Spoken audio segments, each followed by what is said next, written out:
warahmatullahi wabarakatuh. Di sini kami sebagai kelompok 3.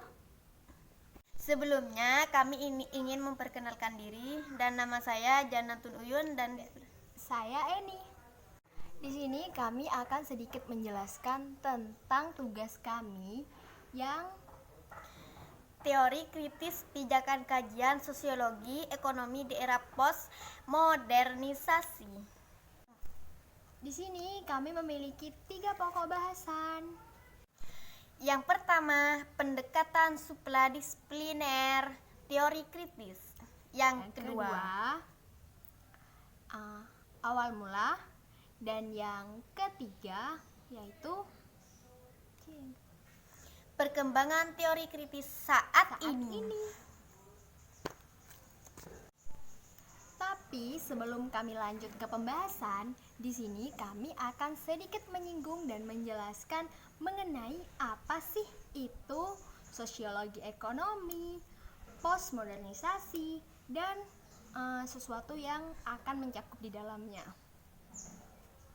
Teori kritis adalah produk dari para pemikir Neo-Marxis Jerman yang mulai menyadari keterbatasan teori Marxian klasik dalam memahami perubahan realitas sosial yang semakin kompleks di area masyarakat modern dan postmodern. Jadi kalian bisa paham kan ya? Kalau belum paham nanti komen di bawah. Komen. Kayak menghidupkan otak gitu loh. Jadi nggak cuma asal semisal Yuyun nih pendapatnya oke, aku nih mau kayak gini, mau kayak gitu. Nah, aku cuman bilang kayak ya udah. Nah, sedangkan untuk dalam konsep yang akan kami bahas di sini itu kayak aku tuh kayak kamu nggak boleh kayak gini, kayak gitu dan lain sebagainya. Itu jadi dalam kajian kita kali ini tuh kayak kita tuh lebih dalam lagi menganalisa suatu masalah, suatu yang kita hadapi di dalam lingkup sosiologi ekonomi. Nah, sampai di pembahasan sosiologi ekonomi ini nih, apa sih itu sosiologi ekonomi? Apa sih Mbak sosiologi ekonomi?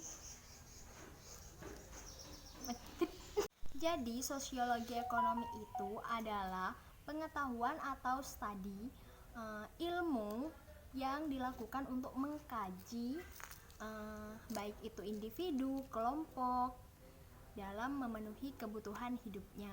Kayak maksudnya sesuatu yang sifatnya sosial tapi dalam lingkup ekonomi gitu. Maksud definisi ini tuh kan mencakup gitu loh. Kita tuh sebagai makhluk sosial tidak lepas kayak butuh sesuatu, butuh makan, butuh apa itu kan ada dalam lingkup ekonomi. Nah, sedangkan kita adalah makhluk sosial kayak gitu. Jadi, POS adalah gerakan abad akhir ke-20 dalam seni, arsitektur dan kritis yang melanjutkan modernisme. Termasuk dalam pasca modernisme adalah interpretasi skeptis terhadap budaya, sastra, seni, filsafat, sejarah, ekonomi. Arsitektur, fiksi, dan kritis sastra. Jadi semuanya itu dicakup jadi kayak pasca setelahnya. Jadi pasca itu setelahnya guys. Komen. Jadi kita akan lanjut ke pembahasan yang kedua. Jadi pembahasan kedua, pendekatan supradisipliner teori kritis. Jadi teori kritis menawarkan pendekatan multidisipliner atau lebih tepat disebut pendekatan supradisipliner untuk teori sosial yang menggabungkan perspektif yang bersumber dari ekonomi, politik, sosiologi, teori kebudayaan, filsafat, antropologi, dan sejarah. Bisa dipahami kan? Lanjut ke pembahasan ketiga. Dan ketiga, awal mula teori kritis. Teori kritis bermula dari Frankfurt School. Fokus perhatian Frankfurt school adalah pada sifat kapitalisme yang harus berubah, terutama bentuk-bentuk dominasi yang menyertai perubahan tersebut. Jadi sesuatu yang bentuknya dominasi dalam suatu lingkup kayak gitu, pasnya kayak ya kayak gitulah ya, bisa di iming-iming gitu loh. Lanjut ke pembahasan yang dan juga sebagai penutup. Iyalah pokoknya kayak gitu. Pembahasan keempat atau penutup.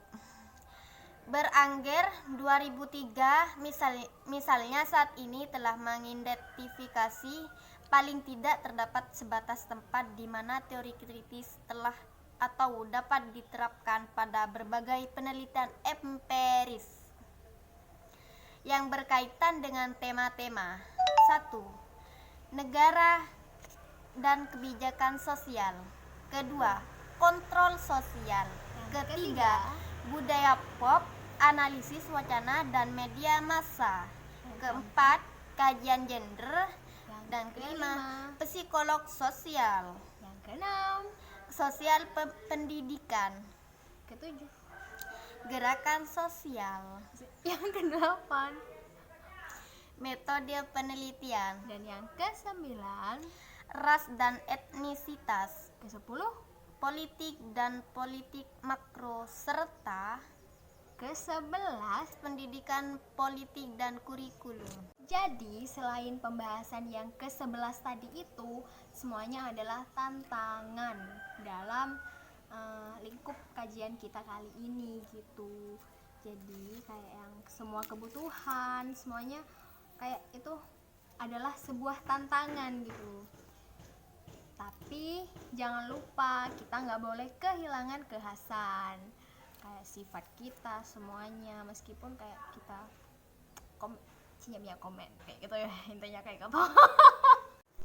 Jadi kesimpulan pembahasan kita kali ini itu, kita tuh nggak boleh asal menyanggah pendapat gitu kan ya, pendapat individu yang lain, pendapat teman kita, pendapat atau mungkin pendapat musuh kita gitu yang kita benci. Itu dihindari ya. Ya kita tuh nggak boleh asal nyanggah, atau nggak cuma nyanggah, bisa kayak yang mematikan si lawan kita. Itu nggak boleh guys, nggak boleh. Jadi guys, setiap hal itu kan memiliki batasan-batasan nih, kayak dia mau menyanggah omongan aku yang kayak gimana nih, kan ada batasan-batasannya gitu loh. Jadi nggak asal nyanggah, ada juga kayak etika ngomong, etika Gosip. etika penyampaiannya.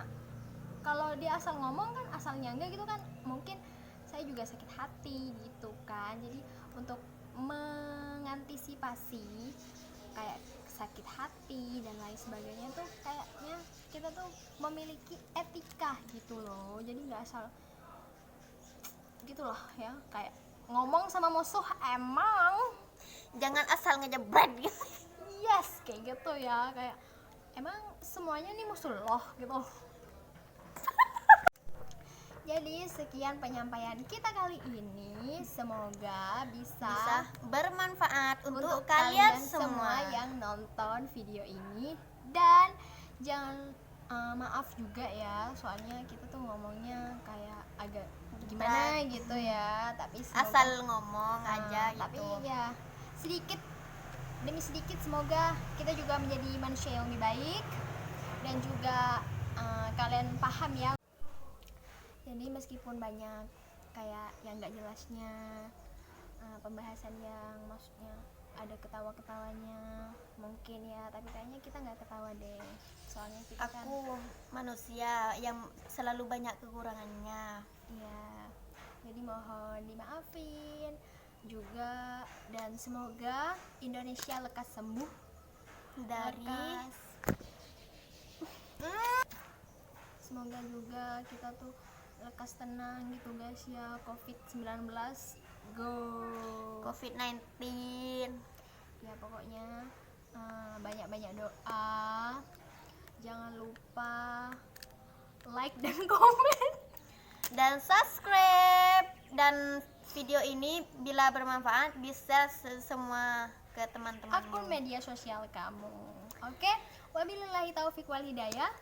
Assalamualaikum warahmatullahi wabarakatuh. Dadah.